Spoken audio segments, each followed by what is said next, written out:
Chegados aqui, eu acho que está na altura de fazermos um ponto de situação relativamente ao percurso que estamos a seguir e às razões deste trajeto. E eu vou socorrer-me da designação da formação para isso, se não se importa. A autorregulação das aprendizagens. Peguemos um conceito de regulação. Ou seja, a capacidade para monitorizar o que se aprende, identificando pontos fortes, pontos fracos e equacionando oportunidades de melhoria. A autorregulação significa que o aluno deve poder ter algum papel nesta regulação e monitorização. E, portanto, é da avaliação que nós falamos. Ponto final, parágrafo. Ora, avaliar tem um ciclo. Começa na definição de objetivos, passa pela seleção e concessão de atividades de aprendizagem, que estejam alinhadas e sejam coerentes com esses mesmos objetivos, e por fim envolve recolher dados válidos e fidedignos quanto às aprendizagens realizadas, de maneira a poder identificar eventuais problemas e retomar o ciclo. Se quisermos incluir na avaliação preocupações formativas, então ainda precisamos de juntar umas pitadas e uns condimentos de critérios, que é o que nos permite avaliar, e criar condições para que os alunos se autoavaliem. Pelo menos isto, numa descrição sumária do ciclo avaliativo. E acho que está na altura de explicar o eixo transversal desta formação, a tal atividade de planeamento. Eu sei, mais uma. Eu sei o que é que está a pensar. Vou voltar aos bancos da faculdade, onde era supervisionado, tinha que mostrar que sabia passar para papel o que agora faço bem, muito bem, com poucos ou nenhuns papéis. E eu estou tentado até a concordar relativamente a isso que momentaneamente lhe pode passar pela cabeça. Porque, ao final de contas, ao fim de alguns anos desta nossa vida, com muitas e muitas e muitas incalculáveis, inúmeras horas de palco, nós sabemos muito bem o que fazemos e não precisamos de grandes planificações nem de grandes notas. Fazemos e pronto. Quer dizer, está tudo mais ou menos na nossa cabeça. Ok, reconheço isso. Só que, neste caso, e porque a ideia deste nosso trabalho conjunto é consolidar essa prática e, se possível, limar algumas arestas, eu tenho mesmo que pedir que explicite o que lhe vai na cabeça. Só dessa forma podemos avançar com o que quer que seja. De resto, e como julgo que concordará, a avaliação depende de um planeamento, certo? Aliás, o pai da avaliação educacional, um senhor chamado Ralph Tyler, tornou famosa uma afirmação que agora é senso comum. Ele dizia: quer avaliar, defina objetivos, trate de saber se os alcança. E o que hoje é senso comum, na altura foi uma revelação. E, portanto, também por isto o pedido do tal planeamento. No que diz respeito ao nosso percurso formativo, esta atividade de planeamento é essencial para que possamos trabalhar com o detalhe necessário o tal ciclo avaliativo. Ora, há muitos livros, muitas publicações que detalham os cuidados no planeamento, com milhares de páginas de dicas, sugestões, enquadramentos teóricos, perspectivas, abordagens, eu sei lá o quê. Na verdade, em bom rigor, é tão simples quanto isto. Planear consiste em responder a três questões. Onde é que eu quero chegar? Definir objetivos. Como é que eu lá chego? Estratégias e atividades. Como é que eu sei se lá cheguei? A avaliação. Sendo que nesta última resposta, a da avaliação, é forçoso que incluamos uma outra preocupação, que é ir avaliando os progressos e tratar de ultrapassar e contornar as dificuldades. A chamada avaliação formativa. Muito rapidamente, o primeiro ponto, a definição de objetivos. A questão que se colocava era se sabia como o fazer. Se sabia, ótimo. Dava quase vontade de lhe dizer, então avance logo para a atividade de planeamento, não é? A questão era a necessidade, a uma dada altura, de, em conjunto, termos uma possibilidade de comunicação. Comunicar é pôr em comum. Portanto, nós precisávamos de assentar num conjunto de princípios que fossem consensuais entre nós, relativamente ao que são objetivos e competências, para que pudéssemos trabalhar minimamente em consonância, não é? E daí a necessidade de passar por aspectos que são consensuais e que são decisivos, são pedras angulares disto. Ponto número 1. Os objetivos têm características-chave que não podem ser ignoradas. São definidos do lado do aluno, têm um verbo e são definidos enquanto produto e resultado. Pronto. E, portanto, esta foi a primeira e decisiva atividade com que nós começamos logo de início. Depois, a questão da generalidade dos objetivos. Saber o que é um objetivo geral, saber o que é um objetivo específico, Saber complementar objetivos gerais e objetivos específicos, que é um aspecto interessante para qualquer tipo de planeamento. E não é, de facto, uma capacidade que esteja, infelizmente, muito divulgada. Terceiro, saber separar atividades de objetivos. Saber compreender que há objetivos até de processo e há objetivos de resultado. E isto teve muito que ver com a avaliação intermédia que propus que realizassem. Ainda relativamente aos objetivos, quarto ponto, os níveis de complexidade do domínio cognitivo. Em particular os da nova taxonomia. E independentemente de todas as críticas que possam fazer, o nosso velhinho Bloom ainda se usa. Mas com algumas alterações. E portanto, nós temos que saber definir objetivos, percebendo exatamente quais são as tarefas que estamos a pedir aos nossos alunos e que grau de complexidade elas envolvem. Por fim, e ainda dentro das intencionalidades formativas, é importante compreender, dentro do que é a confusão do conceito, compreender o conceito de competência. Saber o que é uma competência, o que é que distingue a competência de objetivos, quais são as implicações das competências para o planeamento das sessões de aprendizagem, para o planeamento e a seleção de atividades e de métodos pedagógicos e, obviamente, para a definição de estratégias avaliativas. Agora que já consensualizamos a nossa linguagem e aquilo que entendemos por objetivos, como é que devem ser definidos, como é que se relacionam com as competências, estamos em condições de avançar para o planeamento da sessão formativa.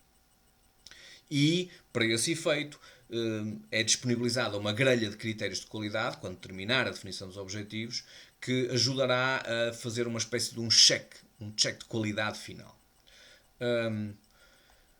Segundo aspecto, que corresponde à segunda coluna do planeamento, a parte das atividades, dos métodos, das situações de aprendizagem.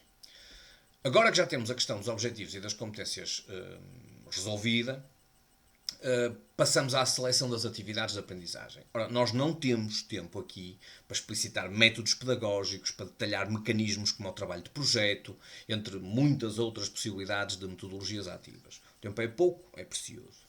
Mas podemos dar saltos em décadas de investigação para chegar à conclusão que é completamente consensual, que é as metodologias ativas beneficiam os alunos em termos de potencialidades de aprendizagem. E o mesmo consenso existe em torno de atividades de aprendizagem que sejam próximas da realidade dos alunos, que sejam autênticas, que sejam realistas e, preferencialmente, que sejam situações de desempenho, obriguem os alunos a realizar algo, a saber agir, e não meros exercícios, que são, como sabem, formulados pelo professor e que só têm apenas uma solução. Ora, por que razão é que vos peço que incluamos atividades neste planeamento e nesta formação? Porque, ao colocar os alunos em situações de aprendizagem e obrigá-los a realizar algo, nós estamos a criar condições para poder recolher evidências que são decisivas para saber o que é que os alunos aprendem, como é que aprendem e, sobretudo, o que é que ainda falta que aprendam. Ora, ponto número 1. Estas atividades têm que estar alinhadas com os objetivos. Se, por exemplo, nós pretendemos, como aqui, que os professores planifiquem de acordo com princípios de alinhamento construtivo, não basta que se lhes peça para listar os elementos de uma planificação. Têm mesmo que planificar uma sessão, porque é a única coisa que é coerente e que bate certo com o objetivo definido. E, ao fazerem-no, facultam ao formador dados e evidências do grau de consecução dos objetivos. Quer dizer, é mais ou menos consensual e é óbvio que nós não podemos definir objetivos para norte e conceber atividades que façam os alunos rumar a sul, por muito que o vento seja a favor.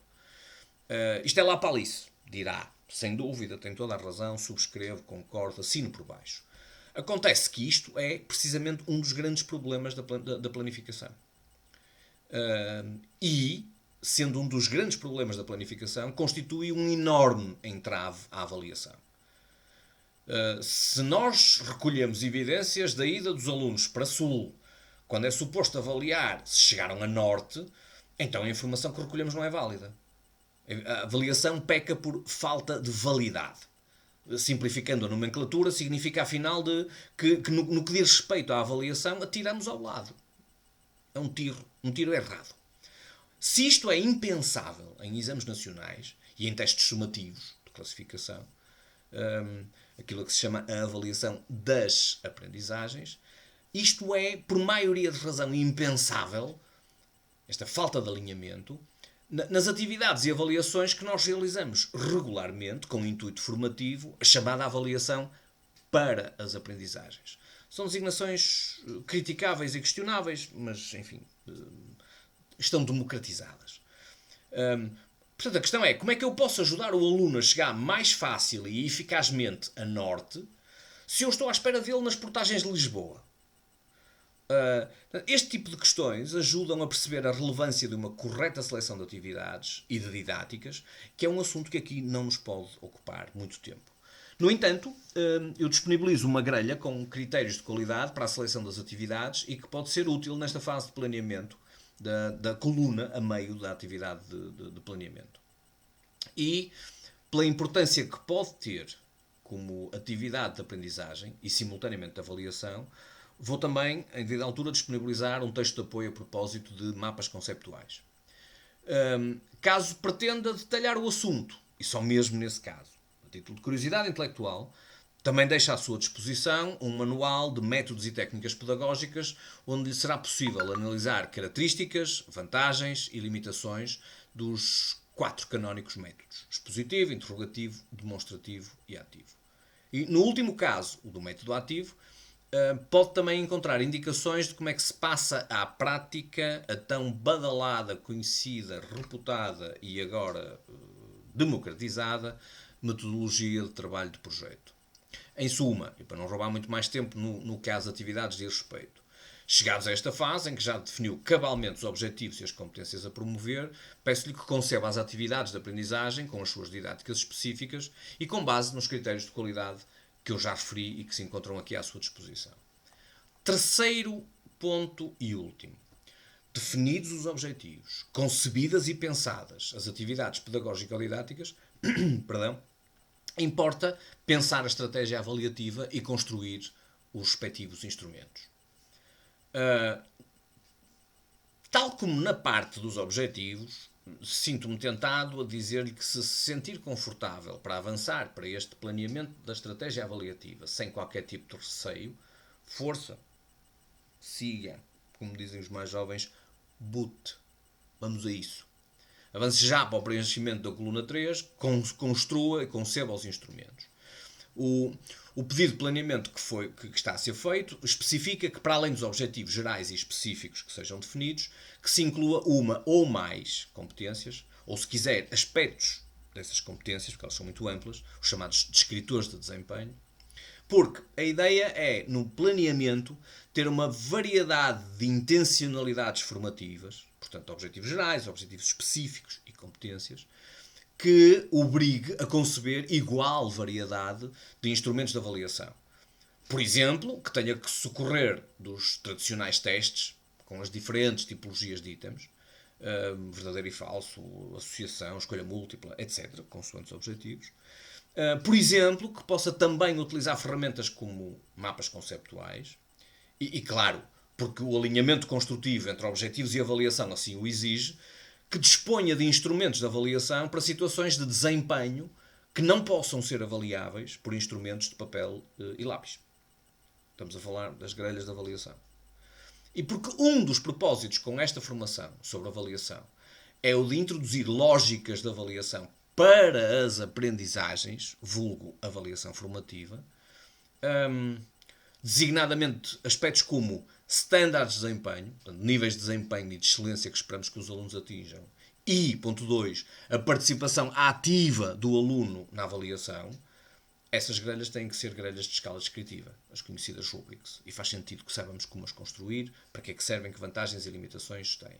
Ora, se tudo isto que eu acabei de lhe referir for familiar, do género, como os ingleses dizem, been there, done that, então, boot. Avance diretamente para o planeamento, omita tudo quanto é recursos que aqui são disponibilizados. E trate já da coluna relativamente à avaliação na tal folha de planeamento. Se não, então tem aqui um percurso que, novamente, e como nos objetivos, pode ajudar a criar um terreno comum, a consensualizar noções, conceitos, preocupações e maneiras de encarar a avaliação. Em primeiro lugar, É importante sabermos distinguir a observação da avaliação. É um aspecto importante a ter em conta quando se avalia. Porque se assim não for, nós corremos o risco de ser uns investigadores fantásticos a recolher dados, mas pouco mais do que isso. Em segundo lugar, convém que tenhamos muito claro para que é que a avaliação serve. Se alguém nos pergunta, quando nós avaliamos, por que razão nós o fazemos, temos que ser capazes de explicar e detalhar a resposta ao para quê. Em terceiro lugar, perceber que a avaliação formativa e sumativa se calhar não são assim tão antagónicas quanto isso. Nós conseguimos realizar atividades avaliativas que combinem as duas finalidades, em vez de, como em muitos casos parece que nos sugerem, numa só disciplina, na mesma turma, ter duas estratégias diferentes, uma formativa, uma sumativa, e portanto ter o dobro do trabalho. E portanto importa ultrapassar esta ideia mais ou menos peregrina, antiga, mas consensualizada nas escolas superiores de educação, de que a avaliação formativa é o máximo e a avaliação sumativa é o demónio. E por isso é importante perceber que não são assim tão antagónicas quanto isso e que nós podemos e devemos poupar tempo e recursos combinando-as. De resto, não há alternativas. Já há muito que não vale a pena ir nas cantigas, muito bem ensaiadas nas escolas superiores de educação, segundo as quais os instrumentos de avaliação ou são formativos ou são sumativos. Não, de todo. A seguir, é necessário perceber e saber realizar avaliações criteriais. Portanto, é necessário conhecer muito bem a diferença entre avaliação normativa, criterial e impsativa, que são distinções sem as quais a avaliação se pode ver algo perdido. O ato avaliativo é uma comparação entre um referente, daí a expressão quadro de referentes, e um referido, que é o meu objeto de avaliação. Neste caso concreto, o aluno e o seu desempenho. E, portanto, nós não podemos cometer o erro de adotar quadros de referentes que não sejam úteis e os mais adequados a processos educativos e formativos. E para além deste domínio dos conceitos básicos de avaliação, nós temos obrigatoriamente que saber escolher criteriosamente, para cada objetivo que selecionamos no planeamento, qual ou quais os melhores instrumentos de avaliação. Temos que estar habituados a garantir esta coerência. Temos que conhecer cada instrumento ou item de avaliação com o detalhe suficiente para saber o que é que esse item ou instrumento permite avaliar, quando é que o devemos utilizar, quais são as suas vantagens e quais são as suas limitações. Temos que ter clara consciência de que há objetivos que não vão lá com questões daquelas simples, objetivas e claras. Por exemplo, com itens de verdadeiro e falso, escolha múltipla, etc. Temos que ter consciência de que há objetivos que precisam de critérios para se poder analisar com alguma qualidade o que é o desempenho dos alunos. E não só é necessário saber operar esta seleção dos instrumentos e dos itens de avaliação, como temos a obrigação de estar capacitados para os poder construir.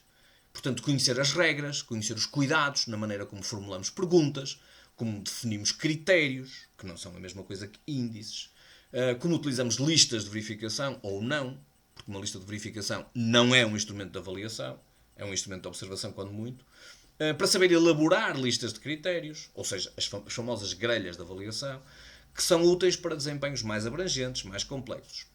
E dentro destas grelhas de avaliação, importa perceber e saber utilizar as grelhas de escala uniforme, são universais, a mesma escala, ou as grelhas de escala descritiva. Por fim, importa ainda saber transformar todos estes instrumentos avaliativos e a estratégia que lhes dá corpo e que os informa num processo que incentive e faça participar o aluno em momentos reais de autoavaliação, que não são a mesma coisa que autocorreção.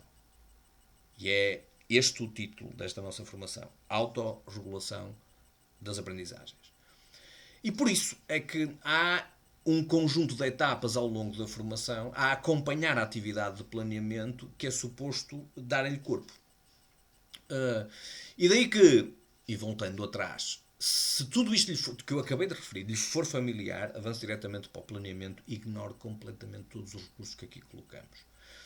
A haver algumas dúvidas, por pequenas que sejam, então confie e siga os materiais que eu aqui coloco e que estão devidamente identificados em cada uma das sessões para os utilizar consoante as capacidades que mais pretender desenvolver e que eu aqui sumariamente fui referindo. E claro, sugiro que à medida que for definindo a sua estratégia avaliativa, se vá socorrendo das grelhas de critérios de qualidade que eu aqui disponibilizo, porque são de enorme utilidade para efeitos de controle de qualidade final. Pelo caminho, pois eu vou por aqui andando, na expectativa de poder ser útil, o que significa que faça o favor de dispor. Um grande abraço e até à próxima sessão.